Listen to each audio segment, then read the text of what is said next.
குரு நசஸ்யா, ஜனனி நசஸ்யா, பிதா நசஸ்யா, தெய்வம் நசஸ்யா. ஞான மார்க்கத்தை ஒருத்தர் காமிக்கலன்னா குரு குரு கிடையாது, அப்பா அப்பா கிடையாது, அம்மா அம்மா கிடையாது, பந்துக்கள் பந்துக்கள் கிடையாது, சகா சகா கிடையாது. ஒரு கால் தெய்வம் இல்லைன்னாலும் தெய்வம் கிடையாது. கண்ணு தெரியாத ஒருத்தன் பாழிங்கணத்துல விழப் போறான். கண்ணு தெரிஞ்சவன் ஒருத்தன் பார்க்கறான். அவனுக்கு நடக்கிறதே அது கிணறு பள்ளம்னு தெரியாது, உனக்கு தெரியும். நான் இப்படி போகலாமான்னு அவன் கேட்கறான்.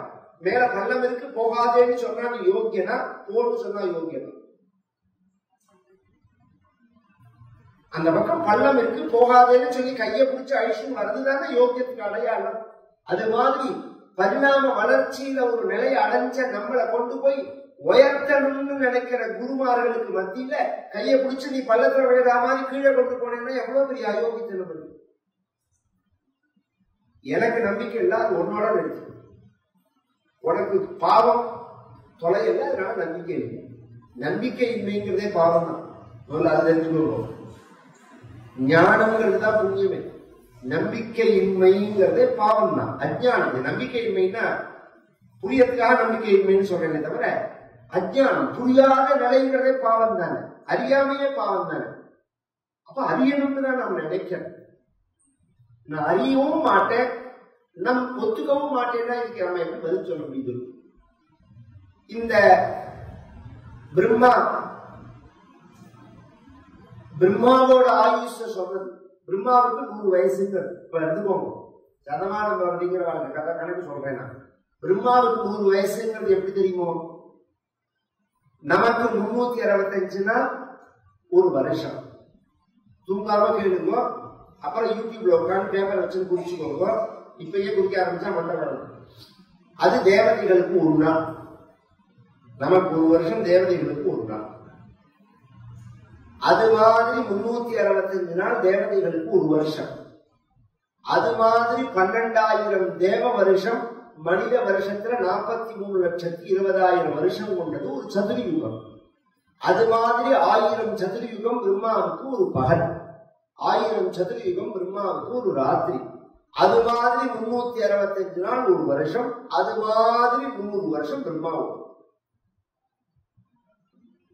2000 into 43,20,000 ஃபர்ஸ்ட். 2000 into 43,20,000 சொல்லிட்டே போற, அப்புறமா கால்குலேஷன் வச்சு பண்ணிக்கோ. Is equal to into 365 into 100. இதான் இந்த கேலக்சியோட கணக்கு. கால்குலேட்டருக்கு இடம் இருக்குமான்னு தெரியல இப்ப நான் சொல்ற விஷயம். ஆனா சத்தியம், இது சத்தியம். இந்த கேலக்சி ஏற்பட்டு இந்த கணக்கு நான் சொல்ற கணக்கு 450 கோடி சொச்சம் வருஷம் வருது. அதை ஒத்துக்கிறார். இந்த 3 விஷயம் சொல்லிக்கிறேன். இந்த பகல்ல பிரம்மாவோட ஒரு பகல்ல நடக்கிற சிருஷ்டி 1000 சதுரயுகம்ங்கிறது. அதுக்கே 450 கோடி வருஷம் தான் ஆயிருக்கு. 7வது சதுரயுகம் நடக்கிறது சுவாயம்புவ, சுவாரோசுஷ, உத்தம, தாமச, ரைவத, சாட்சுஷ, வைவஸ்வதங்கிற மன்வந்தரம் நடக்கிறது. இதுல 28வது சதுரயுகம் நடக்கிறது. வைவஸ்வத மன்வந்தரே 8வது சத்துல நான் பொய் பாட்டா கிடந்தேன். பொழுது முடிஞ்சா ஆவணியாவட்டத்துக்கும் உங்களோட சங்கல்பத்துக்கும் சர்ச்சைக்கு சதாபிஷேகத்துக்கும் கோவில்ல பூஜைக்கும் கும்பாபிஷேகத்துக்கும் சொல்லிட்டு இருக்கணும் இந்த சங்கல்பத்தை. அப்ப அதை என்னன்னு புரிஞ்சுக்கணும் வேண்டாமா? 8 தமே கலியுகே பிரதமே பாதே ஜம்பூத்வீபே பாரத வருஷே பரத கண்டேன்னு சொல்லி போறோம். எல்லாம் நம்ம ஆயுஷ கால்குலேஷன் பண்றாங்க, நாட்களை கால்குலேஷன் பண்றது. இதை அப்படி வச்சுக்கோங்க ஒரு பக்கம். பிரம்மாவுக்கு பகவான் அறிவை கொடுத்து சிருஷ்டி பண்ணின உடனே பகவான் மனசுனால 4 பேரை சிருஷ்டி பண்ணினார். சனக, சனந்தன, சனாதன, சனத்குமார்கள் சத்வகுணத்தினால அவர்களையே திரும்பி சிருஷ்டி பண்ண சொல்ல அவர்கள் பூர்ண சத்வகுணமா இருக்கிறதுனால சிருஷ்டி பண்ணல். காமம்ங்கிறது சத்வகுணத்துல இருக்காது, அதனால அவ சிருஷ்டி பண்ணல். உடனே பிரம்மாவுக்கு ஒரு கோபம் வரும். தன் சொன்னதை கேட்கல. முதல்ல உலகத்துல படைக்கப்பட்ட மனிதர்கள் யாருன்னா இந்த 4 பேர் தான். சனக, சனந்தன, சனாதன, சனத்குமார்கள் அப்படிங்கிற அந்த 4 பேர் தான் சனகாதிகள்னு பேரிவாங்க. இவாதான் நாராயணம் பத்மபுவம் அப்படின்னு சொல்ல முடியல. அந்த வரிசையில இவர் தான் மூணாவது, குரு பரம்பரையில இவர் தான் மூணாவது. இது ஒரு சிஸ்டம், பத்மபுவம் வசிஷ்டம்னு அப்படி ஒரு பரம்பரை வரும். இந்த சனகாதிகளுக்கு சிஷ்யர் நாரதர், நாரதரோட சிஷ்யர் தான் வியாசர் இத்தியாதி இவர்கள் தான். இது பக்த பரம்பரையில வர குரு பரம்பரை. இந்த சனகாதிகள் தான் முதல்ல படைக்கப்பட்டவர்கள். அவர்கள் எப்படிப்பட்டவர்கள்னா ஞானிகள், அறிவாளிகள். முதல்ல படைத்த மனிதன் அறிவாளியா இருந்தானா முட்டாளா இருந்தான். நம்ம சாஸ்திரங்கள்ல மகா அறிவாளியா இருந்தான்னு சொல்றது. அனுமானத்துல ரிசர்ச்ல பண்றவா அல்லது மற்ற மதங்கள்ல சொல்றவா கற்காலத்துல மனிதன் ஒரு காட்டு பிராண்டியா இருந்தான். அது பொய்யா, இது அது உண்மையா, இது உண்மையான ரெண்டுமே உண்மை. அவன் சொல்ற மாதிரி பின்னாடி வந்தவர்கள் சில பேர் இருந்தா உண்டானவர்கள். ஆனா இது மிக்சிங். இது ஒரு விதையிலிருந்து ஒரு விதையை தயார் பண்ணணும். கவனிச்சு கேளுங்க. ஒரு விதையை விவசாயம் பண்ணினாதான் இன்னொரு விதை, ஒரு விதை 10 விதையை தயார் பண்ணும். அந்த 10 விதை 100 விதையை தயார் பண்ணும். இதுதான் உலகத்தோட இயக்கத்துக்கு காரணமா இருக்கு. இந்த சனகாதிகளுக்கு சிருஷ்டி ஆகல, ஆனா அவர்கள் ஞானிகளா இருந்தார், அதனால சிருஷ்டி ஆகல.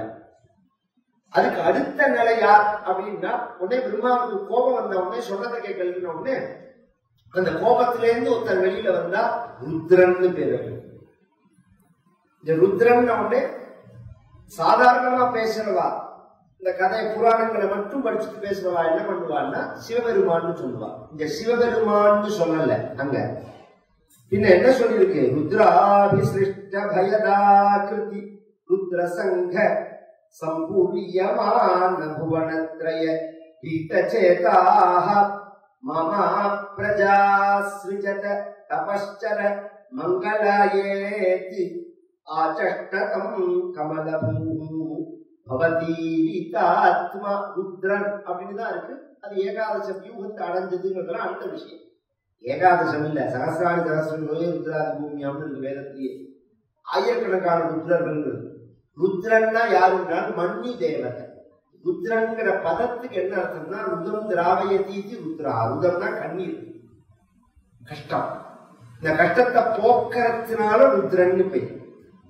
பொதுவா இந்த தேவதா கணங்களை 33 கோடி தேவதைகள்னு சொல்றோமோ, 33 கோடின்னு அர்த்தம் இல்ல, 33 செக்ஷன் அர்த்தம்.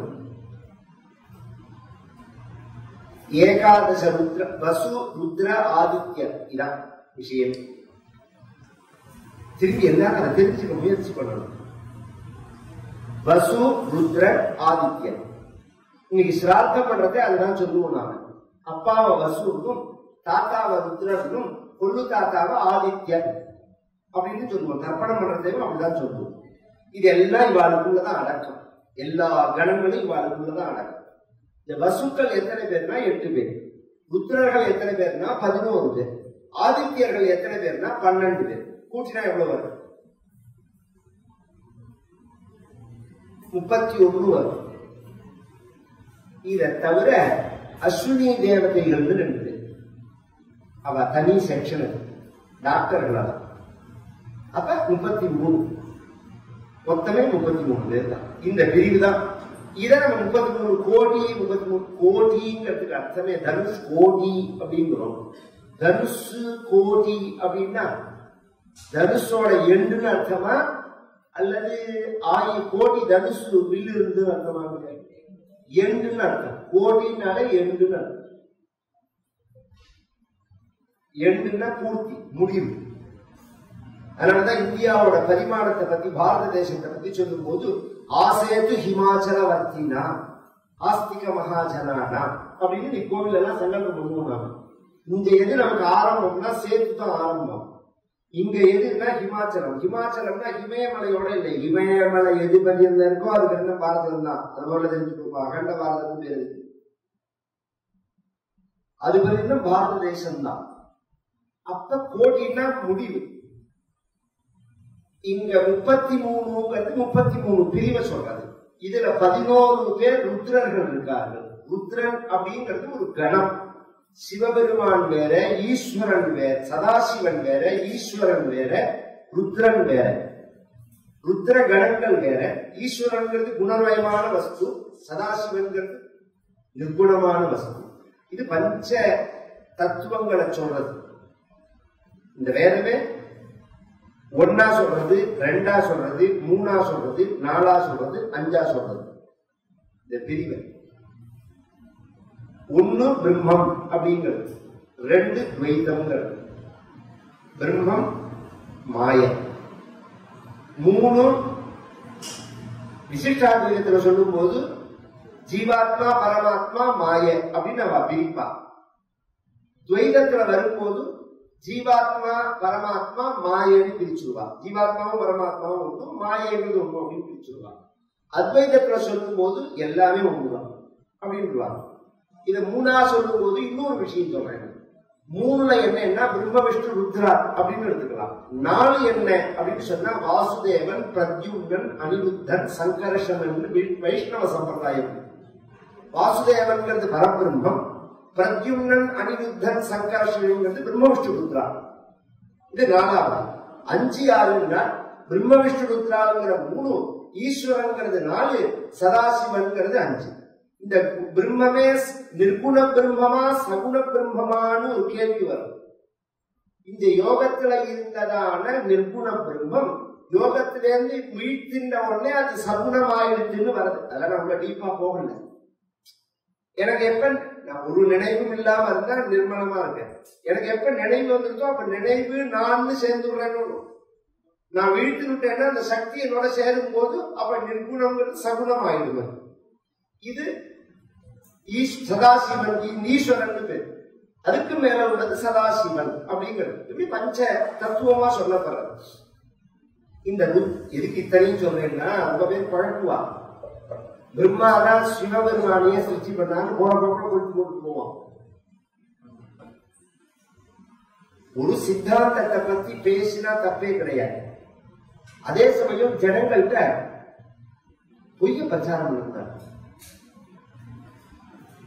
எனக்கும் துக்ளக் சோக்கும் ஒரு ஆர்குமெண்ட் வந்து, மாமா ரொம்ப எனக்கு கிருஷ்ணாபிமான் மூலமா ரொம்ப பழக்கம் சோழ. அந்த ஒரு ஆர்டிகல் எழுதும் போது ஒரு விஷயம் எழுதியிருந்தார். சங்கரா ஞானமன்விச்சேது அப்படிங்கிற பதத்துக்கு சங்கரன் அப்படிங்கிறது வேற. கவனிச்சு கேட்கணும். ருத்ரனிடம் இருந்து அறிவை அப்படின்னா, அறிவு ஞானம்ங்கிறதுக்கு தமிழ் படித்தினா நீங்க அறிவுன்னு தான் சொல்லி ஆகணும். ஆனா அறிவுக்கு ரெண்டு விஷயம் இருக்கு. சாஸ்திர ஞானமா சமயக் ஞானமாங்கிற கேள்வி வரும். ஞானத்தையே நாங்க ரெண்டா பிரிக்கிறோம்.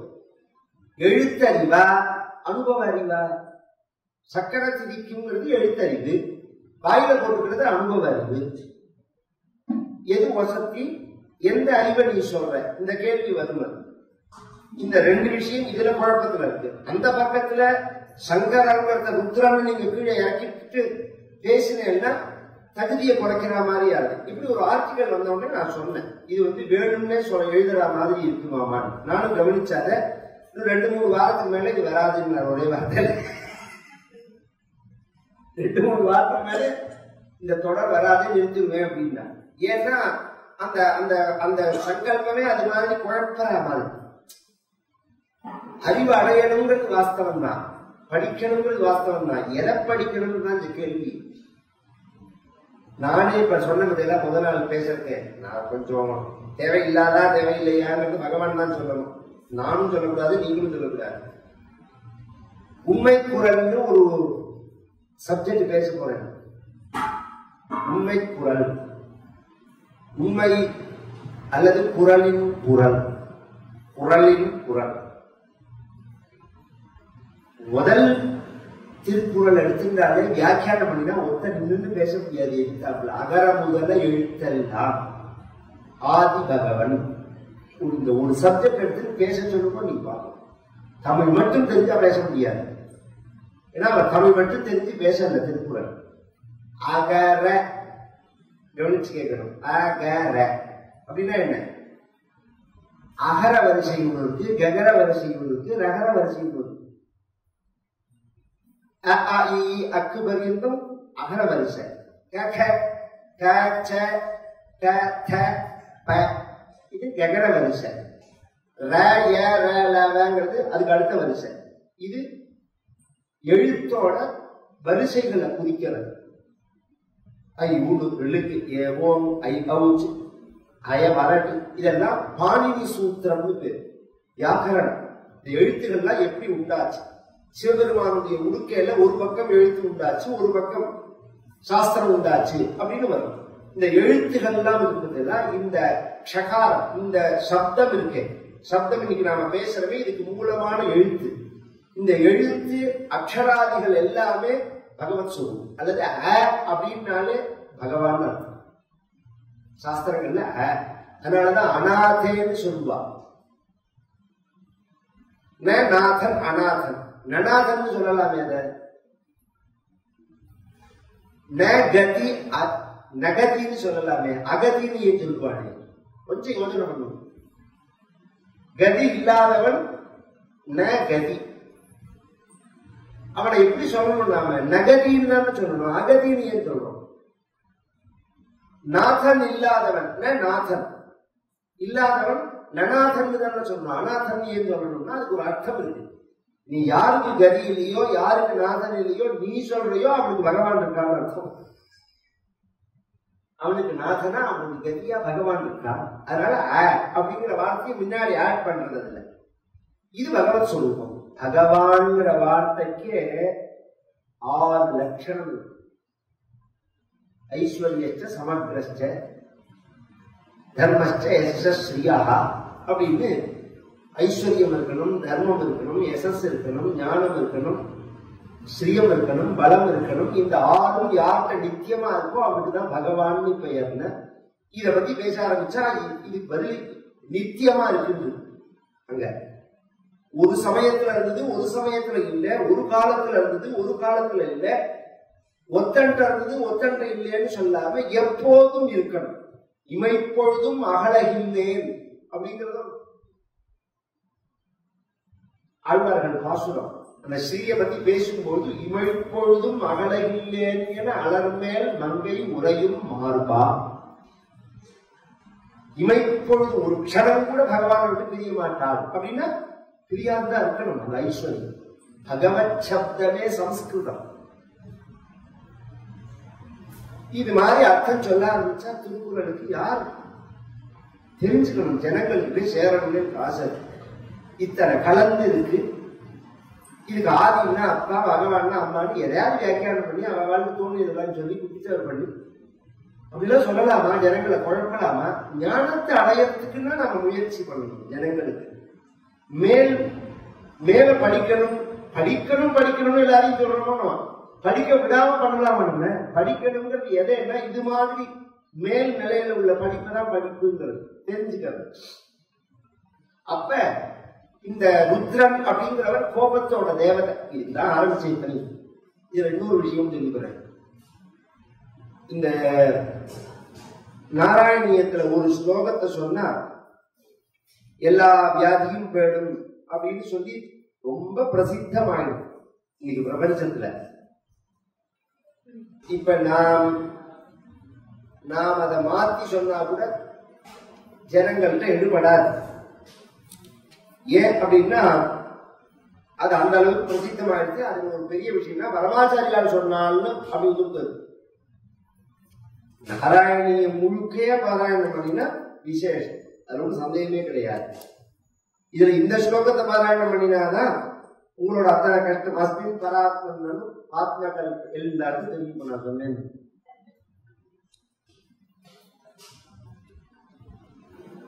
அதுவும் பிரத்யேகமா கேன்சர் போறதுக்காக உள்ள மந்திரம் அது அப்படின்னு சொல்றாங்க. அது இல்ல கேன்சர் போறதுக்கு உள்ள மந்திரம். சத்தியத்தை சொல்லி போறேன், நம்புறது நம்பாவது ஃபாலோ பண்றது ஒரு விஷயம். இந்த ருத்ரனை சிருஷ்டி பண்ண சொன்னாலும் பிரம்மா, சிருஷ்டி பண்ணினாலும் அவரை விட்டு சிருஷ்டி பண்ண சொன்னான் பிரம்மா. சிருஷ்டி பண்ணினா ஒரு ஆர்டர் இல்லாம அந்நீவனா ஈவன் இல்லாம சிருஷ்டி பண்ணினாங்க. ருத்ராபிசிருஷ்ட பயதா கிருதி ருத்ர சங்க சம்பூரியமான புவனத்ரய பீதசேதாः மாமா பிரஜா ஸ்ருஜத தபஸ்சர மங்களாயேதி ஆச்சஷ்டகம் கமலபூஹு பவதீரிதாத்மா. இதுதான் கேன்சர் போக்குற மந்திரம். இந்த மந்திரம் தான் கேன்சர் போக்குற மந்திரம். எப்படின்னு சொல்லணும். கேன்சர்ங்கிறது ஒரு வியாதி, வெளியிலேருந்து வர வியாதி இல்லை. உங்களோட செல்லு அந்நீவனா சிருஷ்டியா இருக்குதான் கேன்சர்னு பேரு. நம்ம செல்லு இப்படிதான் சிருஷ்டியாகணும். நகம் இந்த அளவு தான் வளரணும், விரல் இந்த நீளம் தான் இருக்கணும், கை இப்படிதான் இருக்கணும், இதுக்கு மேல ஒரு முண்டு வரக்கூடாது. இப்படிங்கிறத இந்த ப்ரோக்ராம் எங்க இருக்கு? நம்ம கிட்ட மூளையில இருக்கு. இந்த மூளைங்கிறது பிரம்மா. திரும்ப திரும்ப சொல்றேன், சாஸ்திரங்கள்ல மகத்து அப்படின்னு சொன்னா பிரம்ம தத்துவத்தை தான் புத்திங்கிறது. புத்தி தத்துவம்னு பேரு. பகவான் புத்தியா இருக்கான்னா ஹிருதயத்துல இருக்காங்க. அடுத்த கேள்வி கேட்கிறேன். புத்தியை கொடுக்கிறானே தவிர பகவான் இருக்கிறது ஹிருதயத்துல தான். அதுக்கு அது அடுத்த திருஷ்டாந்தம் சொல்றேன். இந்த ஆக்சிடென்ட்ல மூலச்சாவுன்னு அடையலாங்கிற அப்படில உடம்பு உறுப்புகள் முழுக்க வேலை செய்யாம போறது. அதுல ஹார்ட் மட்டும் எப்படி வேலை செய்யாது? உடம்பு உறுப்புகள் முழுக்க வேலை செய்யாம போயிடுது, ஹார்ட் மட்டும் எப்படி வேலை செய்யாது? யாராவது யோசனை பண்ணும். இது மூளைக்கு கீழே கிடையாது. அதான் என்னோட விஷயம். இந்த ஹார்ட் மூளைக்கு கீழே கிடையாது, அது தனி செக்ஷன். அதனால அவன் செத்து போயிட்டான்னு சொல்லக்கூடாது. திரும்பி இதை கலப்பி விட்டாலும் வந்து இது ஒரு பக்கம் இருக்கு. அப்படியே பகவான் சொல்லும் போது தன்னை எங்க இருக்கேன்னு சொல்றான்னா ஹிருதேச அர்ஜுன திஷ்டதி, நான் ஹிருதயத்தில் இருக்கேன்னு தான் பகவான் சொல்றானே தவிர புத்திய கொடுப்பேன்னு தான் பகவான் சொல்றான். பகவான் இருக்கிறது ஹிருதய கமலம், பிரம்மாவோட சொரூபம் புத்தி. இந்த புத்தி உடம்ப முழுக்க கண்ட்ரோல் பண்ணினாலும் ஹார்ட் இல்லைன்னா உடம்புக்கு சக்தி கிடைக்காது. ஆனா ஹார்ட் வந்து கண்ட்ரோல் பண்ணல. கவனிச்சு கேட்கணும். புத்தி தான் கண்ட்ரோல் பண்றது. ஆனா அந்த புத்திக்கும் சக்தியை கொடுக்கிறது ஹார்ட் தான். சாஸ்திரம் தான். சாஸ்திர திருஷ்டியோட பார்த்தாதான் இன்னைக்குள்ள சயின்ஸோட ஒரு இன்னும் நிறைய இருக்கு. நான் சொல்ல போனேன்னா இன்னும் கண்டுபிடிக்காத விஷயங்கள் நிறைய இருக்கு இதுல. இந்த புத்தியான பிரம்மா ருத்ரனை பார்த்து சிருஷ்டி பண்ணாதே அப்படின்னு சொன்னார்னா என்ன அர்த்தம்னா, அந்நியவனா சிருஷ்டி பண்ணதுனால பண்ணாதேன்னா. பிரம்மாவோட கட்டுப்பாடு இல்லாத போது மூளையினுடைய கட்டுப்பாடை எப்ப இழக்கிறதோ அப்ப செல் அந்நியவனா. மூளை கட்டுப்பாடுக்குள்ள வந்துடுதுன்னு வச்சுக்கோங்க, அந்த செல்லை இதுவே அழிச்சும். இன்னைக்கு சமீபத்துல ஒரு நோபல் பரிசு கொடுத்தா ஒருத்தர், ஜப்பான்காரர். எதுக்காக கொடுத்தா தெரியுமா? உபவாசம் இருந்தா கேன்சர் குணமாகும்னு அவ ஒரு ஆர்டிகல் சப்மிட் பண்ணிருக்கா. அதுக்காக பொழுது முடிஞ்சா நாங்களே அதுதானே சொல்றோம். நாங்க சாஸ்திரங்கள்ல சொல்லும் போது 46 வயசுல இருந்து 100 வயசு பர்யந்தம் ஒரு குறிப்பிட்ட காலம் சைக்கிளை சொல்லிட்டே போனாங்க. செல் உற்பத்தி, கேன்சர் செல் உற்பத்தி, எல்லாருக்கும் கேன்சர் செல் உண்டு. பயன்படாதீங்க. உடனே எல்லா உடம்புலையும் கேன்சர் செல் வரும். ஆனா இந்த இது வர காலத்தை ரிஷிகள் சொல்றா 46, 54, 60, 61, 70, 82, 90, 96, 100. இப்பெல்லாம் சாந்தி பண்ணிக்கிறது. இது எப்பெல்லாம் உற்பத்தி ஆகும்னு இந்த சைக்கிள் ஜெனடிக்ல கண்டுபிடிச்சிருக்காலும் அப்பெல்லாம் ஒரு சாந்தி. அதான் பீமசாந்தின்னு, பீமரத சாந்தின்னு, உக்ரரத சாந்தின்னு, சட்டத்தை பூர்த்தின்னு சொல்லலாம். நான் அதெல்லாம் பண்ணிக்கவே மாட்டேன். போய யார் வேண்டான்னு இந்த சாந்தின்னே சொல்றோம். குறிப்பிட்டு நாங்க இது மாதிரி ப்ராப்ளம் வருங்கிறதுக்காக ரிஷிகளே பண்ண சொல்லிட்டாங்க. நீ ஊரை கூட்டி படாடோகமா பண்றியா பண்ணலையாங்கிறது அதுவும் சொல்லி பரிகாரமா பண்ணியே ஆகணும். ஒழுங்கா பண்ணணும். இந்த புத்தியோட கண்ட்ரோலுக்குள்ள இந்த உடம்பு இல்லைன்னா அந்நியவனா தான் இருக்கும். இந்த கேன்சருக்கு என்ன காரணம்னு இவ சொல்றா. இன்னி வரைக்கும் காரணத்தை அவளால நிர்ணயம் பண்ண முடியல. மேக்சிமம் இதுதான் காரணம்னு சொல்றாளே தவிர இவா என்ன காரணங்கள் சொல்றாலோ அது எதுவுமே இல்லாத ஒருத்தனுக்கு கேன்சர் வருது. நாங்க சொல்றோம் தமோ குணம் தான் காரணம். கேன்சர் முக்கிய காரணம் தமோ குணம். சுறுசுறுப்பின்மை இருக்கு பாருங்க, அதுதான் காரணம். அதீத சுறுசுறுப்பும் பிரச்சனை. ரெண்டுக்கும் நடுப்புலங்க அதிகமா போனா அமிர்தமும் விஷமாகும் சொல்றோம். இதுக்கு ரொம்ப அழகான விஷயங்களை ஈஸியா பேசிட்டு போயிருக்காரு ரிஷிகள். இதை எப்படி கொண்டு ஜனங்கள்கிட்ட சொல்லி மாறல, சும்மாவும் உட்காரக்கூடாது, டென்ஷனாகவும் இருக்கக்கூடாது. ஞானானந்த சுவாமிகள் அபூர்வமா ஒரு விஷயம் சொல்லுவார், சுறுசுறுப்பா இரு படபடப்பா இருக்காதே பிறகு. இந்த விஷயத்தையே சுறுசுறுப்பா இரு படபடப்பா இருக்காது, கருணையா இரு ஏமாளியா இருக்காது. இது மாதிரி 10-15 விஷயம் சொல்லுவார் ஞானானந்த சுவாமிகள். தகவல் போய் பார்த்துட்டு எழுதி போட்டு போகலாம். இதெல்லாம் நம்ம தெரிஞ்சுக்க வேண்டிய விஷயம். சுறுசுறுப்பா இருக்கணும், ஆனா படபடப்பா இருக்கக்கூடாது. இந்த தமோ குணத்தினால உண்டாரத்தை தடுத்துட்டார். இப்ப சத்வகுணம் தமோ, ரஜோகுணம் தமோ குணம், இதுதான் சிருஷ்டிக்கு முக்கிய காரணம். சத்வகுணத்தினால சிருஷ்டி ஆகல, தமோ குணத்தினால அந்நியமனா சிருஷ்டி ஆகுது. அப்ப சத்வகுணத்திலேருந்து ஒரு பகுதி, ரஜோகுணத்திலேருந்து ஒரு தமோ குணத்திலேருந்து ஒரு பகுதி எடுத்து மிக்ஸ் பண்ண ரஜோகுணம்னு வருது. அதுதான் ஈவனா சிருஷ்டிக்கு காரணமா இருக்கு. மரீச்சி, அத்ரி, அங்கிரசர், புலஸ்தியர், புலகர், பிரது, புருகு, வசிஷ்டர், தக்ஷர் அல்லது அதர்வா, கர்த்தவர், நாரதர் இவாள்லாம் அந்த சிருஷ்டி பண்ணுவாங்க. ரஜோகுணத்துல இவர்களுக்கெல்லாம் பிரஜாபதிகள் பேர். நவ பிரஜாபதிகள் பிரஜைகளை சிருஷ்டி பண்றதுக்கு மூலமா உள்ள சீடவா. இவாழ்டேந்து வந்தவாதான் நாமெல்லாம். ஒரு சைடு இவா, இன்னொரு சைடு யாருன்னு சொல்றேன். இவாதான் சீடு, ஒரிஜினல் சீடு. இவர்களை எப்படி சிருஷ்டி பண்ணினார் பிரம்மாங்கிறது ஆச்சரியம். பூர்வத்திலேருந்து ஒருத்தரை சிருஷ்டி பண்ணினார், நெத்தியிலேருந்து ஒருத்தரை சிருஷ்டி பண்ணினார், கண்ணத்திலேருந்து ஒருத்தரை சிருஷ்டி பண்ணினார், தோல்லேருந்து ஒருத்தரை சிருஷ்டி பண்ணினார், கையிலேருந்து ஒருத்தரை சிருஷ்டி பண்ணினார். பாகவதத்துல இருக்கு, அப்படியே அப்படியே இருக்கு. நீங்க குளோனிங் முறைன்னு சொல்றாலும் அதை ஈஸியா சொல்லிட்டு போட்டோம். ஆனா அதுல என்ன ப்ராப்ளம்னா அதுலயும் சைக்கிளிங் இல்லை, ஈவனா சைக்கிளிங் இல்லை. அப்படின்னு ஒண்ணு தன் உடம்பையே ரெண்டா பிரிச்சிருந்தார் பிரம்மா. மனு அப்படின்னும் சதரூபே அப்படின்னு பெயர். ஆணும் பெண்ணாகுமாவே உண்டு பண்றார். இது இந்த ஆணுக்கு 22-25 வயசு, பெண்ணுக்கு 20 வயசு மதிப்புல. அதுல இருந்து சிருஷ்டியார் இந்த உலகத்துக்கு அவர் சிருஷ்டியான பிறந்தான் பூமியை கொடுக்கிறார் அவர்கிட்ட. இந்த பூமி இதுவரைக்கும் சத்தியலோகத்துலதான் இந்த காரியங்கள்லாம் நடக்கிறது. இந்த பூமிக்கு வந்த முதல் ஆள் யாருன்னா மனுதான். அவர்கிட்ட நாம வந்ததுனாலதான் நமக்கு எல்லாம் மனிதர்கள்னு பெயர்.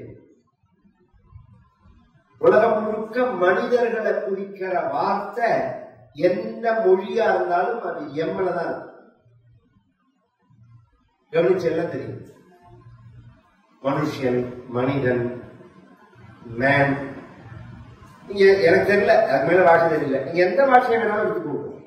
பார்த்தீங்கன்னா இந்த எம் சம்பந்தப்பட்டிருக்கும் அதுல. ஏன்னா மனுட்டேந்து வந்தது. அவ்வளவு தூரம் வேண்டாம், சுத்த தமிழ் சொல்றேன். மாணவன், மாணவின்னு சொல்றேன்னு அதுக்கு அர்த்தம் என்ன? எந்த மனுவை கொடுத்தனுங்கிறோ அவரோட சொன்னதை கேட்கிறவனுக்கு தான் மாணவன் தெரியுது. மாணவன்கிற வார்த்தையே மனுட்டேந்து வந்ததுதான்.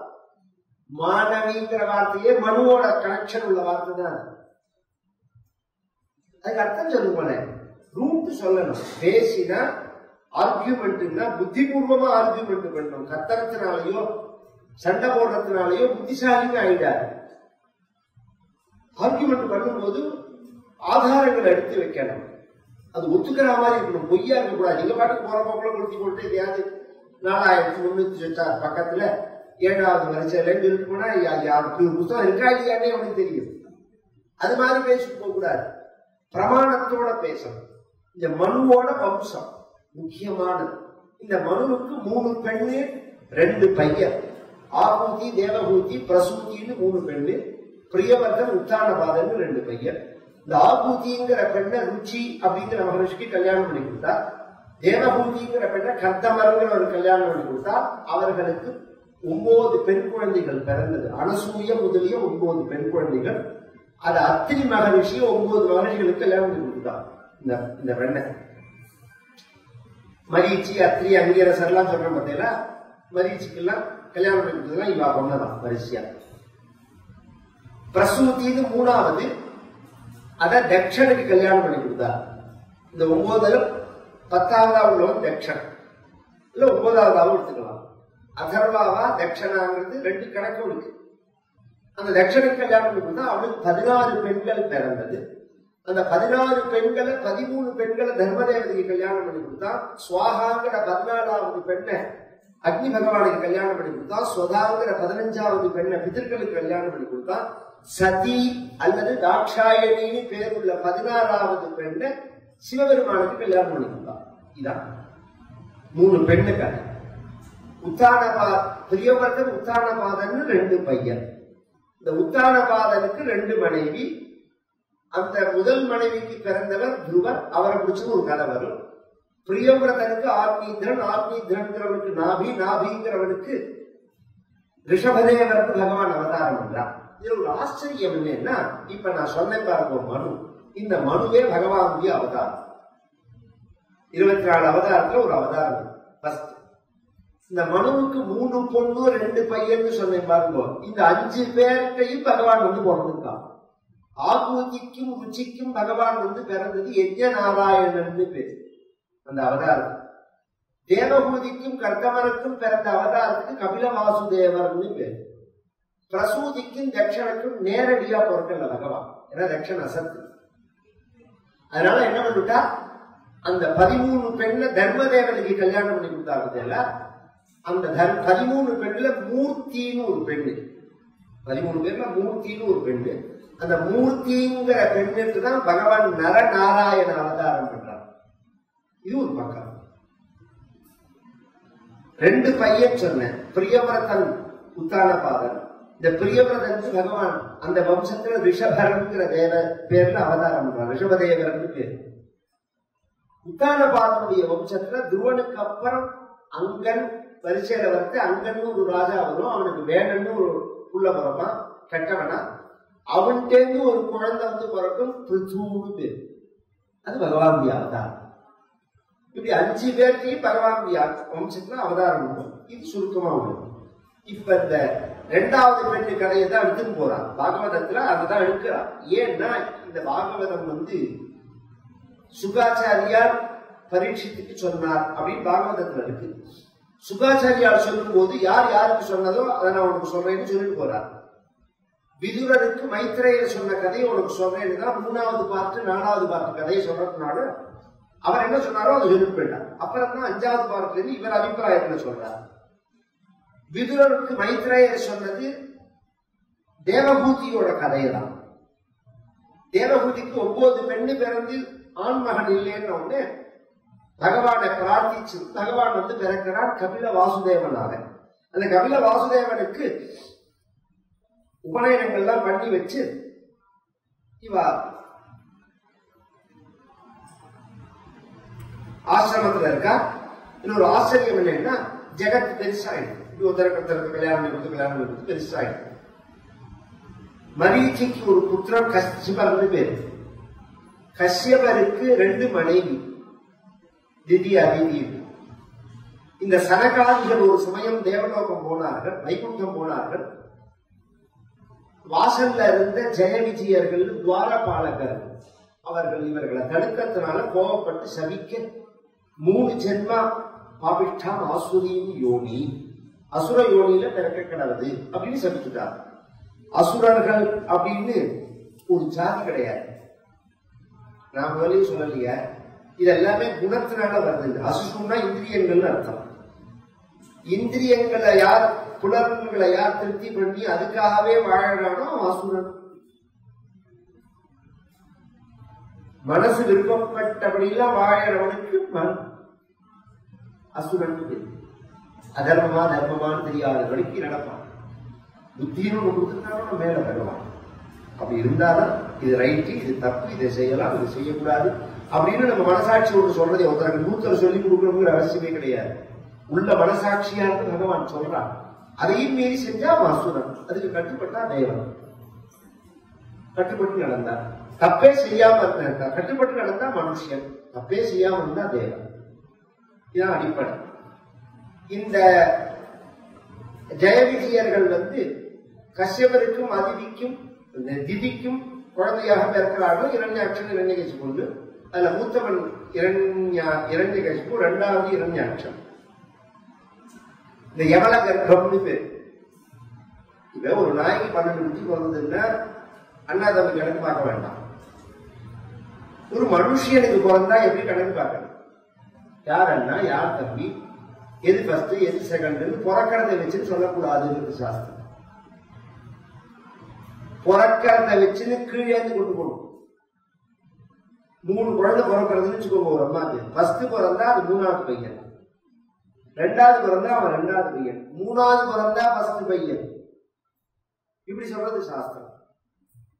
அது எப்படி நீங்க நிரூபிப்பீங்க? சாஸ்திரம் நிரூபிக்கிறது. இந்த பாட்டில் இதை திறந்துட்டு இதுக்குள்ள 3 எலுமிச்சம் பழத்தை நான் போடுறேன். 1 2 3. நான் ஃபர்ஸ்ட் எடுக்கும் போது எத்தனாவது நம்பர் எலுமிச்சம் பழம் வெளியில வரும்? 1 2 3 அப்படின்னு சொல்லிட்டு 3 போட்டு விட்டேன். எடுக்கும் போது ஃபர்ஸ்ட் எது வரும் வெளியில? 3வது தான் வரும். அதனால முதல்ல பிறக்கிற குழந்தை கடைசி குழந்தை. இது ரிஷிகள் எவ்வளவு ஈஸியா சொல்லிட்டு போயிருக்கா. அதனாலதான் சிசேரியன்னா டாக்டர்கிட்ட கேட்கணும், கர்ப்பவாய்க்கிட்ட எந்த குழந்தை இருந்தது. அவர் பாட்டுக்கு எடுத்த குழந்தை முதல் குழந்தை 2வது குழந்தை போயிட்டே இருப்பார். பிரசவ வாய்க்கிட்ட எந்த குழந்தை இருந்ததுங்கிறத கவனிக்கோங்க. அதுதான் கடைசி குழந்தை, முன்னாடி இருக்கிற குழந்தை முதல் குழந்தை. ஒரு செகண்ட்ல தான் வித்தியாசம், ஆனா வித்தியாசம் உண்டு. யமல கர்ப்பம்னு பேரு சாஸ்திரத்துல. அதுபடி அவன் இரண்யாட்சன் அப்படிங்கிறவன் தம்பி. அவன் சண்டை போட்டு பூமியை சுற்றி போய் பகவான் வராக அவதாரம் பண்ணி அவனுக்கு மீட்டு வந்தார். அந்த கதையை சொல்லிட்டு இந்த தேவபூதிக்கு பகவான் புத்திரனாக பிறந்தார். கபில வாசுதேவர்னு பேரு. அவருக்கு உபநயனங்கள்லாம் பண்ணி வச்சுட்டு அவ அப்பா கர்த்தவர் காட்டுக்கு கிளம்பி போயிட்டார். வனமேயும் சிகர்த்த 14வது தசகம் கடைசி ஸ்லோகம். வனமேயும் சிகர்த்தமே பிரசன்னே மதசர்வஸ்வம் உபாதிசன் ஜனன்னி கபிலாத்மகவாயு மந்திரேஷ துவரிதம் தொம் பரிபாயி மாம் கதௌகாத். இந்த குழந்தைக்கு உபநயனங்கள்லாம் பண்ணி வச்சுட்டு அவர் கிளம்பி போயிட்டார். சாஸ்திரங்கள்ல நஸ்திரி சுவாதந்திரிய வருகஜி அப்படின்னு சாஸ்திரம். ஸ்திரீக்களை ரட்சிக்கணும். இதுக்கு அர்த்தம் என்ன சொல்றோம் நம்ம? என்ன பொம்மநாட்டிகள் சுதந்திரமா இருக்கக்கூடாது இப்படி கொண்டு வரலாம். பாவார்த்தம் ஒன்று எல்லாத்துக்குமே. சொல்லுக்கு அர்த்தத்தை எடுத்துட்டா கொணற்றே எதை வேணாலும் சொல்லலாம். வாங்கோ வாங்கோ, ரெண்டும் வாங்குவோம்னா எத்தனை வித்தியாசம் இருக்குதுல்ல. அந்த கூப்பிடுற விதத்தை எடுத்து போயிடலாம், வார்த்தையை எடுத்து போயிடலாம். நீங்க வாங்க வாங்க வாங்க வாங்க அப்படின்னா அவ்வளவு புரியும். வாங்க அப்படின்னா வேண்டாம் வெறுப்பா சொல்றாங்கன்னு அர்த்தம். அப்ப நமக்கே தெரியறதுன்னு அது அவங்க மனசுல விரும்பலைங்கிறது. அப்ப பாவார்த்தம்னு பேர் அது. அந்த அர்த்தத்தை தான் இந்த சாஸ்திரங்கள்லாம் சொல்லும் போது நம்ம எடுத்துக்கணும். இருக்கிற சப்த அர்த்தம் சொன்னா தப்பு தான் தோணும். தப்பு தோணும். இந்த ஸ்திரீக்கள் சுதந்திரமா இருக்கக்கூடாது அப்படின்னு சொல்றாருன்னா அப்படி சொல்லல. ஸ்திரீகள் ரட்சிக்கப்பட வேண்டும். எல்லாராலையும் கைவிடப்பட்ட நிலையில இருக்கக்கூடாது. ஸ்திரீக்களை ரட்சிக்கிறது நம்ம தர்மம் அப்படின்னு சாஸ்திரம் சொல்றது. இது ஒண்ணு சொல்றது. இது எப்படி புரியுற மாதிரி சொல்லணும்னா, ஒரு விஐபி வரா, அவருக்கு செக்யூரிட்டி கொடுக்குறாரு போலீஸ், பின்னாடியே வரா. அவர் கையை நீட்டினா கூட நீட்டாது போகிறார். ஏன்னா அவன் எது பப்ளிக்ல என்ன வச்சிருப்பான்னு தெரியாது. முன்னாடி போயிடுவான். நீங்க வேணா கவனிச்சு பார்த்தா தெரியும். விஐபி எல்லாம் வருது. இவ அந்த புரோட்டோகாலை மீறி போனாலும் கூட இருக்கிற செக்யூரிட்டி இருக்காம அதுக்கு முன்னாடி போய் நிற்பான். ஏன்னா அவர் நீட்டலாமா நீட்டக்கூடாதாங்கிறது அவன் தான் சொல்லணும். அப்ப அவருக்கு சுதந்திரம் இல்லைன்னு அர்த்தம். கொஞ்சம் யோசனை பண்ணும். இதே ஒரு ரவுடி ஆக்ஷன் வரதுக்கு 4 போலீஸ் கொண்டு போறாங்க. இதுவும் காவல் தான். ஒரு விஐபிக்கு கொடுக்கறது காவல் தான். ரெண்டுக்கு என்ன வித்தியாசமோ அந்த வித்தியாசம் தான். ஹிந்து மதத்துல ஸ்திரீகளுக்கு சொன்னதான நியமம். இந்த நியமங்கள்னு பேர். இப்படி இருக்கணும் அப்படி இருக்கணும்னு சொல்றதெல்லாம் பாதுகாப்புக்காக. இத்தனையும் தாண்டி என்ன நடக்கிறது இந்த உலகத்துல பாக்கிறமே. அதை பத்தி எனக்கு கவலை இல்லைங்கிறவாத பத்தி நம்ம பேச்சு கிடையாது. இன்னும் அதை ஒரு பவித்திரமா நினைக்கிறவா தானே ஜாஸ்தி இன்னைக்கு பிரபஞ்சத்துல. 1000 வெளியில பேசினாலும் பவித்திரமா நினைக்கிறவா தானே ஜாஸ்தி. அப்படிங்கறத அதை காப்பாற்ற வேண்டியது நம்ம கடமையா இருக்கு. அதுக்கு எல்லாருக்குமே அந்த பொறுப்பு இருக்கு. அதுக்காக சொல்ல வரேன். இவர் பையன் ரெடியானோடனே பையன் ஒப்படைச்சிட்டு இவர் கிளம்பி போனார் காட்டு. மனைவி அவ கேட்டா, பையன் என்ன பார்த்துப்பான், காப்பா சாப்பாடு போடுவான், அதெல்லாம் வாஸ்தவம். பாபத்துல பெரிய பாபம்னு சொல்லும் போது சாவித்திரி ரொம்ப அபூர்வமான தேசம். எதிர்பார்க்கணும், பவித்திரமான தேசம். சாவித்திரிக்கு கல்யாணம் பண்ணணும், சாவித்திரி சரித்திரம் எல்லாருக்குமே தெரியும். சாவித்திரிக்கு கல்யாணம் பண்ணணும் அப்படிங்கிற காலம் வரத்தே நாரதர் வர. அஸ்வபதினு பேரு சாவித்திரியோட அப்பாவுக்கு பேரு. அவன் கவலையா இருந்தா, நாரதர் கேட்டா ஏன் கவலையா இருக்காய் அப்படின்னு கேட்டா, பொண்ணு கல்யாணம் பண்ணல அப்படின்னு சொன்னான். இதுக்கு என்ன கவலைப்படுற, இன்னைக்கு இன்னைக்கு என்ன நடக்கிறதுன்னு சொல்றேன்.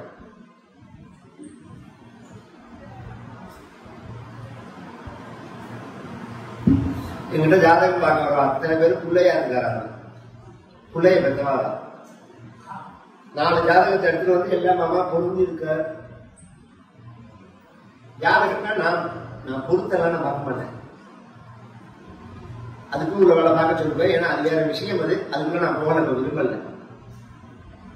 இதுதான் கல்யாணம், இப்படிதான் வாழ்க்கைன்னா அதுதான் தீர்மானம். அது அடிப்படை விஷயம். ஜாதகத்துல நிறைய மிஸ்டேக் வரதுக்கு சான்ஸ் உண்டு.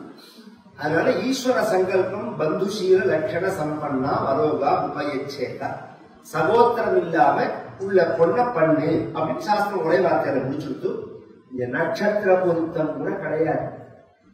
நட்சத்திர பொருத்தம் பார்க்கலாம் பார்க்க வேண்டாம். ஏன் பார்க்க வேண்டாம்னா, 10 பொருத்தம்னு சொல்றீங்க நீங்க. ஏக நட்சத்திரமா இருந்தா 10 பொருத்தம் இருக்கவே இருக்காது. ஒரே நட்சத்திரத்துல பிறந்த 2 பேருக்கு கல்யாணம் பண்ணலாம்னு இருக்கு. அஸ்வதி நட்சத்திரத்துல பொண்ணும் இருந்தா பிள்ளையும் இருந்தா கல்யாணம் பண்ணலாம். ரேவதி நட்சத்திரம் இருந்தா கல்யாணம் பண்ணலாம். உத்தரட்டாதி நட்சத்திரம் இருந்தா கல்யாணம் பண்ணலாம். சுவாதி நட்சத்திரத்துல இருந்தா இப்படி எல்லாம் இருக்கு. பொண்ணும் சுவாதி பிள்ளையும் சுவாதி கல்யாணம் பண்ணே இருக்கலாம். நீங்க கேட்கவே வேண்டாம். அப்ப இந்த 10 பொருத்தம்னா ஒண்ணு கூட வராது. ரஜு தட்டுறது வேலை இதை ஒரு மண்ணாங்கட்டியும் நிற்காது. ஒரே நட்சத்திரத்தை கல்யாணம் பண்ணலாம்னு சொல்றது மகர்ஷி இருந்தாரு. அப்ப நாம என்னத்துக்கு முக்கியத்துவம் கொடுக்கணும்னு மகர்ஷிகள் சொல்றாங்கன்னா, நல்ல குடும்பமா இருக்கணும், நல்ல பெண்ணா இருக்கணும். அந்த சம்பந்தம் இந்த வார்த்தையே கவனிச்சுக்கலாம். பந்தம்னா வருது, சம்னா நல்லேன்னு நல்ல உறவை ஏற்படுத்திக்கணும்னு சொன்னது போக இப்ப நாம எப்படி சொல்றோம்னா சம்மந்திங்கிறோம். மந்தின்னா குரங்கு, சம்னா நல்ல குரங்கன்னு இவனு கூப்பிடலாம். அவன் வந்து சாப்பிட்டு போறான்னு வச்சுக்கோங்க. சம்பந்தம் சம்பந்தி. அப்ப இதெல்லாம் நிற்காது. இந்த ஜாதகங்கள்லாம் நிற்காது. நல்ல குலம் அப்படிங்கிறது தான் முக்கியம். நல்ல குலத்துல பிறந்த பையன் அப்படிங்கிறது தான், பையன் பொண்ணு அப்படிங்கிறது தான் முக்கியமா பார்க்கணும். இந்த பொண்ணுக்கு இந்த சாவித்திரி அஸ்வபதி கவலைப்பட்டான்னு சொன்னோம். ஏன் கவலைப்பட்டேன் நாரதர் கேட்டாருன்னு என்னன்னு அதுக்கு அஸ்வபதி சொன்னா, இந்த உலகம் 3 பேர் நல்லவா கெட்டவா பார்க்காம 3 பேரை வெய்யும். இந்த 3 பேர் யார் அப்படின்னு சொன்னா,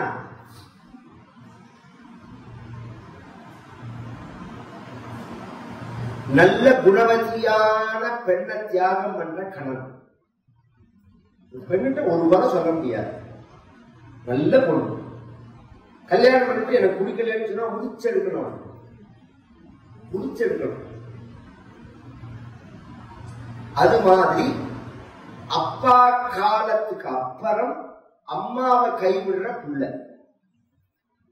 அப்பா காலத்துல பிரச்சனை கிடையாது. அப்பா இருக்கார் பாத்துக்கிறது. அப்பா காலமாயிட்டார் அப்படின்னதுக்கு அப்புறம் அம்மாவை திரும்பி பார்க்காம இருக்காம பாருங்க. அதுவும் பரமாயோக்கியம். மூணாவது, காலம் வந்தும் பெண்ணுக்கு கல்யாணம் பண்ணாத பெண்ணோட அப்பா. இந்த 3 பேரும் உலகம் தூத்தப்படும். 3 பேரையும் உலகம் தூத்துங்கிறார் மகாபாரதத்துல. நல்ல பெண்ணை கல்யாணம் பண்ணி கைவிடுற கணவன், அம்மாவை அப்பா இல்லாத போது அம்மாவை ரட்சிக்காத புள்ள, கல்யாண காலம் வந்து பெண்ணுக்கு கல்யாணம் பண்ணாத அப்பா. இந்த 3 பேரும் அதமர்கள். இப்ப ரட்சிக்கிறதுக்கு இந்த பையன் இருக்கா, வாஸ்தவம் தான். ஆனா நான் உங்களை கல்யாணம் பண்ணிட்டது வெறும் ரட்சைக்காக மட்டும் இல்ல. தேவகூதி சொல்றான், எனக்கு ஞானம் வேணும்னு தான் நான் உங்களை கல்யாணம் பண்ணிட்டேன். ஒரு ஞானியை கல்யாணம் பண்ணி உபதேசத்தை அடையணும்னு நினைச்சேன். எனக்கு ஞானத்தை யார் சொல்லுவா? நீங்க போனாங்க பையன் சொல்லுவான். அந்த ஞானத்தையும் பையன் உபதேசம் பண்ணுவான் அப்படின்னு சொல்ல போன கொஞ்ச நாள் ஆச்சு. இவரும் பேசாம இருக்கா, அவரும் பேசாம இருக்கா. ஒரு நாளைக்கு கபிலர் 7 வயசு தான் இருக்கு. காத்தால வேலைகள்ல தியானத்துல இருக்கா. காத்தால எழுந்துக்கணும். என்ன டயர்டா இருந்தாலும் காத்தால எழுந்துக்கிறதுக்கு முயற்சி பண்ணணும். அப்புறம் கூட தூங்கிக்கலாம். இந்த பிராமண முகூர்த்தத்தை முயற்சிக்கணும் அப்படிங்கிற அபியாசத்தை வச்சுக்கணும். அது ஒரு வகையில வெற்றியை கொடுக்கும் வாழ்க்கையில. எழுந்து ஸ்நானம் பண்ணிட்டு வழிபாட பண்ணிட்டு ஒரு டிஃபனை சாப்பிட்டு கூட நீங்க தூங்கலாம். அது தப்பே கிடையாது. இவர் எழுந்து தியானம் பண்ணிட்டு இருக்கா. தேவகூதி வந்து நமஸ்காரம் பண்றார். யாருக்கு? பிள்ளைக்கு. ஏன்னா இந்த பிள்ளை யாருன்னு அவருக்கு தெரியும், பகவான்னு தெரியும்.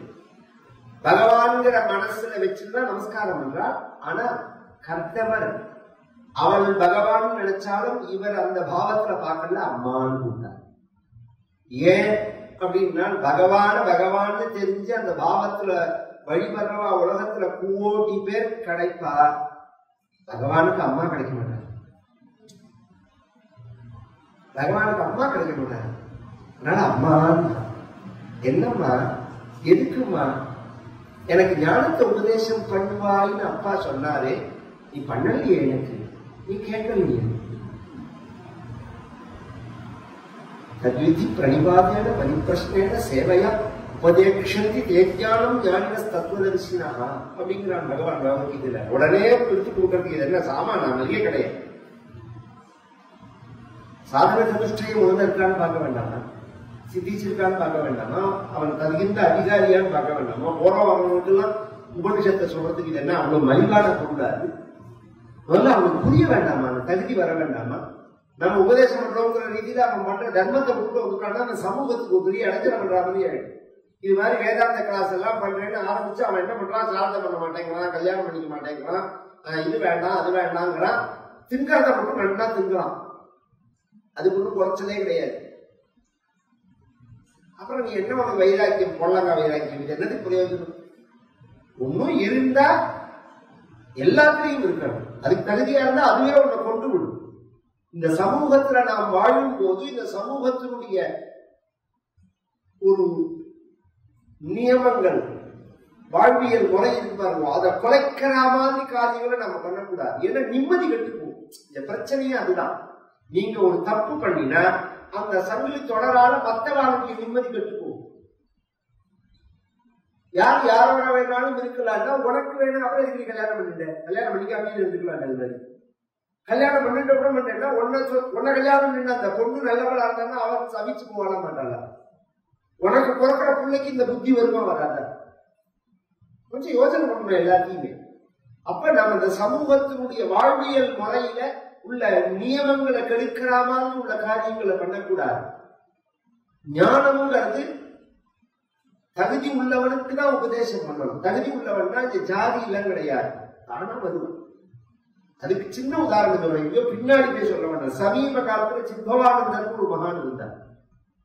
உங்களுக்கு எல்லாம் தெரியுமா? திருப்பராத்துறை மகான் ஞானி. அவர் போட்ட புஸ்தகத்தை படிச்சு புரிஞ்சுக்கிறதுக்கே ஒரு புத்தி வருது. திருவாசகத்துக்கு இன்ட்ரடக்ஷன் கொடுத்து பிறகு திருவாசகத்துக்கு இன்னி பரிந்தம் டாப்பானது அவரோட புஸ்தகம் தான். திருவாசகம் வியாக்கியானத்துல சித்பவானந்தருடைய ஒரு வியாக்கியானம் தான். ஒரு 10 பக்கம் ஹிந்து மதத்துல உள்ள அத்தனை விஷயத்தையும் பேசியிருப்பாங்க. ஸ்ருதி, ஸ்மிருதி, இதிகாசம், புராணம் இதெல்லாம் என்ன சொல்றது, இவர் என்ன சொல்ல வரா அப்படிங்கறத சொல்லுவார். கவுண்டர் ஸ்ரீ சுப்பிரமணியம் இருந்தாரு, அவரோட சித்தப்பா, அப்பா இல்ல சித்தப்பா, சித்தப்பா கவுண்டர். கவுண்டர்னா நம்ம சொல்றோம் சித்தவானுக்கள் மகான்கள். அவரோட சிஷ்யன் தான் ஓங்காரன் தான். அவர்கிட்ட இருந்தவர் அப்படி பழக்கமானவர் தான். அந்த பரம்பரையில வந்தவர் தான். சித்தவானந்தர் மாதிரி தமிழ் எடுத்து பேசினவாளே கிடையாது சமீப காலத்துல. அதனால இங்க அந்த தகுதி வரப்பே தானா வருவா எல்லாருமே. எத்தனையோ மகான்கள் இருந்திருக்கிறது பார்த்துக்குமே நம்மளே. வள்ளலார் இல்லையா, வள்ளலார் மாதிரி ஒருத்தர் சொல்ல முடியுமா? வள்ளலார் தப்பா புரிஞ்சின்றவாதான் ஜாஸ்தி, ரொம்ப பேர். எனக்கு தெரிஞ்சு வள்ளலார ஒரு அவர்கிட்ட சொல்ற சில குற்றங்கள்ல 2 குற்றம் தான் அவர்கிட்ட சொல்லுவா. ஒண்ணு அவர் ஆச்சார அனுஷ்டானங்களை எதிர்த்தார், பிராமணர்களை எதிர்த்தார். 2மே தப்பு. பாரதியுமே அப்படி பண்ணல. எச்சல் என்பீர்களே என்ன வார்த்தை, 7 கட்ட மாந்தர்களே கறந்த பாலும் எச்சலே கன்றின் வாயும் எச்சலேன்னு பாட்டு பாரதியோட. என்ன சொல்ல வர்றாரு அதுல? எச்சல்னு சொல்றது குற்றாலங்கிறாரு. அப்ப நீட்டின்மைங்கிறத அவர் அங்கீகாரம் பண்றாரு. எச்சலோட தொட்டா பாக்டீரியா இன்னைக்கு தொடாதேங்கிறமான கொரோனால தீண்டாமை குற்றம்னு சொன்ன அதே காலத்துல இப்ப சமூக இடைவெளி அவசியம்னு சொல்றாங்க. கொண்டு வச்சு பாருங்க கொரோனா ஒருத்தர் தொட்டுக்க கூடாது அப்படிங்கிற மாதிரி. அப்ப தெரியறதும் இது ஜாதியினால சொல்லப்படுற விஷயம் இல்லை. இது நீட்டுக்காக சொல்றது. அப்ப எச்சல் அவர் சொல்ற விஷயம் இல்லைன்னா அந்த பசும் பாலை எந்த பாலை எடுத்து நாம பூஜை பண்ணணும்னா கண்ணூட்டி ஊட்டின மாட்டுப்பால் மட்டும்தான். கண்ணூட்டி இல்லாத பால் எடுத்து பகவானுக்கு கொண்டு வரவே கூடாது, நாமும் சாப்பிடக்கூடாது. இது சாஸ்திரம். இது அதுக்காக சொல்லப்பட்ட விஷயம் இல்லை. அது மாதிரி வள்ளலார் அபாரமான ஒரு ஞானி. வள்ளலார் மாதிரி ஒரு எனக்கு தெரிஞ்சு தேவாரம் திருவாசகத்தை காட்டிலும் வள்ளலாரோடு அவ்வளவு ஊக்கமா இருக்கும். பெற்ற தாய் தன்னை மகன் மறந்தாலும் பிள்ளையை பெறும் தாய் மறந்தாலும் உற்ற தேகத்தை உயிர் மறந்தாலும் உயிரை மேவிய உடல் மறந்தாலும் கற்ற நெஞ்சகம் கலை மறந்தாலும் கண்கள் நின்று இமைப்பது மறந்தாலும் நற்றவர் உள்ளின்று ஓங்கும் நம சிவாயத்தை நான் மறவேனே. இது மாதிரி பாட முடியுமா? இது மாதிரி உருக்கமா பாட முடியுமா? எப்பேற்பட்ட ஒரு பக்தி வள்ளலாரோட. அப்படிதான் நம்ம பார்க்கணும். ஞானம்ங்கிறது எல்லாருக்கும் பொதுவான, ஜாதியினால பிரிக்கப்படுற விஷயம் இல்லை. அதுக்கு தகுதி வேணும், இலக்கியங்கள்லாம் வேணும். அதுதான் முக்கிய விஷயம். நீ கேட்கறதுனால நான் சொல்லலைன்னா இப்ப கேட்கறேன்னு சொல்லுன்னா என்ன வேணும்? பிறவி அப்படிங்கிற இந்த துன்பத்திலிருந்து நான் வெளியில வர்றதுக்கு வழி சொல்லணும். துன்பத்துக்கு காரணம் சொல்றேன். அப்ப வெளியில வர்றது என்னங்கிறது உனக்கு புரியும். மதிக குணசக்தா பந்த கிருத்தி தேஷ்வசக்தா தொமிர்த கிருத்தி உபருந்தே. 15வது தசகம் ஆரம்பம். பக்தி யோகஸ்து சக்திம் மகனனுகமலப்யா பக்திரேவாத்ர சாத்யா கபில தனுவிதித்வம் தேவஹூத்யைன்யகாதீஹி. மதிக குணசக்தா பந்த கிருத்தி. இந்த மதி குண சம்பந்தத்தை அடையும் போது புத்தியானது சத்வரஜஸ்தமோ குணங்களோட மிஸ்ரத்தை அடையும் போது பந்தங்கள் அப்படின்னா பிரகிருதின்னு அர்த்தம். இங்க இந்த பிரபஞ்சத்தின் பால் உங்களுடைய மனச புத்திய வச்ச எல்லாம் பந்தப்படும். தொமிர்த கிருத்து உபருந்தே. பகவத் ஈஸியா புரியறதுக்காக சொல்றேன், சப்தார்த்தத்தை நேர சொல்லலன்னா. பகவத் சரணத்துல மனச வச்சேன்னா மோட்சம். உலகத்தின் பால் மனச வச்சேன்னா துன்பம். பகவான் பால் மனச வச்சா இன்பம். இதான் விஷயம். ரொம்ப ஈஸியா இருக்கேன். தேவகுரு கேட்கறதுக்கு ரொம்ப ஈஸியா இருக்கு. ஆனா கதையில வந்து உட்கார்ந்தாலும் பகவானை பத்தி பேசினாலும் பகவானை பத்தி காது கேட்டாலும் கதை சொல்றவரை கண்டு பார்த்தாலும் மனசு பிள்ளையும் கொண்டாட்டி தானே நினைக்கிறது. அது அங்கதானே போறது. கதை சொல்லிட்டே இருக்கிறதே இங்க போறது, அப்புறம் ஏதோ சொல்றாரு திரும்ப இருக்கு. அதுக்கு என்ன பண்றது? அதுக்கு ஒரு தடுப்பு இருக்கு. அது போகாதபடிக்கு தடுக்கிறது பக்தியோகஸ்து சக்தி. பக்தின்னு தடுப்பு. பக்தினா என்ன? அதுதான் இந்த பிரச்சனை. பக்தினா என்ன? பட்டை டிண்டா பக்தியா, நாமம் போட்டுண்டா பக்தியா, கோபி டிண்டா பக்தியா, துளசி மாலை போட்டுண்டா பக்தியா, ருத்ராட்சம் போட்டுண்டா பக்தியா, கோவிலுக்கு போனா பக்தியா, கும்பிட்டா பக்தியா? எதுவுமே பக்தி கிடையாது. என்ன சார் அப்படி குண்டா போடுறேன்? இது எதுவுமே பக்தி கிடையாது. பின்ன எது பக்தி அப்படின்னா, கோவிலுக்கு நீ போகும்போது, கும்பிடும் போது, கதை கேட்கும் போது, பகவானுடைய நாமாவை சொல்லும் போது, நெத்தி இட்டுக்கும் போது, பூஜை பண்ணும் போது, ருத்ராட்சம் போட்டுக்கும் போது, எந்த சமயத்துல உன்னோட மேனி சிலிர்த்து உள்ளம் குழைஞ்சு ரோமாஞ்சம் ஏற்பட்டு கண்ணிலேருந்து ஒரு சொட்டு கண்ணீர் வரா மாதிரி ஒரு அனுபவம் வருது பாருங்க, அதுக்கு பேர் தான் பக்தி. காதலாகி கசிந்து கண்ணீர் மல்கி ஊதுவார் தம்மை நன்னறி குவிப்பது. கார்கால மழை போல கண்ணீர் சேர. நாவுக்கரசர் பாசுரம். கல்மனமே நல்மனமாய் கரைய பெற்றோம், பாராண்டு பகடு ஏறி வருவார் சொல்லும் பணி கேட்க கடவோமே பற்று அற்றோம். நாமார்க்கும் குடியல்லோம் நமனை என்றும் நரகத்தில் இடர்படோம் நடனையுள்ளோம். ஏமாப்போம் பிணியறியோம் பணிவோம் அல்லோம், இன்பமே என்னாலும் துன்பமில்லை. இதுக்கு மேல எப்படி புரிகிறான்னு சொல்லிருக்கோம். வாழ்க்கை முழுக்க அபூர்வமான வார்த்தை இன்பமே என்னாலும் துன்பமில்லை. அப்படி இருக்க முடியுமா? இன்பம் துன்பம் உபயாத்மகம் தான பூலோகம் அப்படின்னா கோமார்க்கு நாம் எப்பவும் நீலா ஆளாய். ஆதிசங்கரே சொல்லுவாங்க, கஷ்டப்படுறேன்னு ஒருத்தன் சொன்னா பக்தி இல்லாதனாலதான் அந்த வார்த்தையை சொல்லுவாங்க. பக்தி இருந்தா கஷ்டப்படுறேன்னு சொல்ல மாட்டோம். இந்த கஷ்டம் சுகம்ங்கிறது மனசோட தன்மை தான். வெயில்லையே இருந்து ஆனந்தமா இருக்கிறவா எத்தனை பேர் இருக்கா? ஏசியில இருந்து தூங்குறவன் எத்தனை பேர் இருக்கான்? சொல்ல முடியும். அதெல்லாம் எல்லாம் இருந்து சிரமப்படுறவா எத்தனை பேர் இருக்கா? ஒன்றும் இல்லாம சௌக்கியமா இருக்கிறவா எத்தனை பேர் இருக்கா? சௌக்கியம் மனசு சார்ந்த விஷயம்.